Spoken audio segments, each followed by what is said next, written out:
નમસ્કાર મિત્રો, વિડીયોમાં તમારું સ્વાગત છે। જી હા મિત્રો, અત્યારે હાલ મોટા અને મહત્વના સમાચાર સામે આવી રહ્યા છે। તો મિત્રો, સમાચારમાં વાત કરીએ તો હાલ તમામ ખનીજ માફિયાઓ સાવધાન થઈ જજો। ગુજરાત સરકારે રાજ્યમાં વર્ષોથી ફૂલેલી ને ફાલેલી ગેરકાયદે ખનીજ ચોરીના જડબાતોડ જવાબ આપવા માટે અત્યંત કડક નિયમો લાગુ કરી દીધા છે। અત્યાર સુધી દંડ ભરીને છૂટી જતા ભૂમાફિયાઓ માટે હવે રસ્તો મુશ્કેલ બન્યો છે।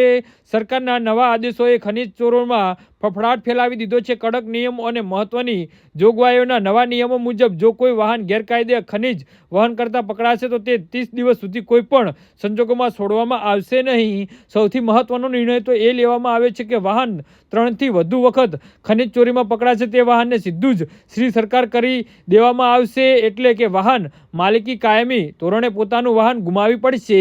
તો સરકારે હવે ખનીજ ચોરી રોકવા માટે ટેકનોલોજીનો સહારો લીધો છે। ખનીજ વહન કરતા તમામ વાહનોમાં GPS સિસ્ટમ લગાવી અને અનિવાર્ય છે, જેનાથી વાહન કયા રૂટ પર જઈ રહ્યું છે તેનું રિયલ ટાઈમ મોનિટરિંગ થશે। જીઓ માઇન એપ દ્વારા કોઈ પણ પકડાયેલ વાહનને ગુનાહિત ઇતિહાસ તપાસવામાં આવશે। વાહન અગાઉ કેટલી વાર પકડાયું છે તેની વિગતો આંગળીના ટેરવે ઉપલબ્ધ થશે। અત્યાર સુધી એવું બનતું હતું કે માફિયાઓ મોટો દંડ ભરીને વાહન છોડાવી લેતા અને ફરી એ જ કાળા કારોબારમાં લાગી જતા, પરંતુ હવે ગંભીર પ્રકારની ખનીજ ચોરીના કિસ્સાઓમાં માત્ર દંડ ભરવાથી વાહન મુક્ત થશે નહીં। આ કડક વલણ પાછળનો હેતુ કુદરતી સંપત્તિનું રક્ષણ કરવાનો અને સરકારી તિજોરીનું થતું નુકસાન અટકાવવાનો છે।